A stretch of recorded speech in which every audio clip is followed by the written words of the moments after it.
तर गेल्या काही दिवसांपासून सततच्या पडणाऱ्या पावसामुळे सांगलीच्या येरळा नदीच्या पाणी पातळीत वाढ झालेली आहे। येरळा नदी दुथडी भरून वाहते। कडेगाव, खानापूर, तासगाव तालुक्यातील वाहणाऱ्या या येरळा नदीचं पात्र पाण्याने पूर्ण भरलंय।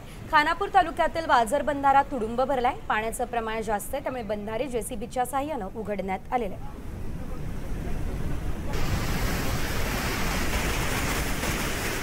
तर आपण पाहतो येरळा नदीला पूर आलेला आहे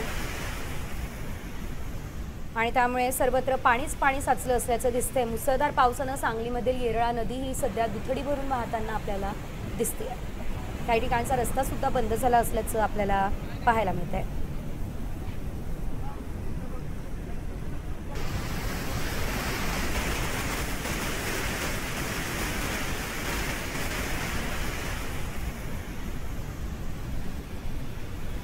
तर आपण पाहतो या ठिकाणी संपूर्ण नदी जी आहे ती दुथडी भरून वाहताना दिसते।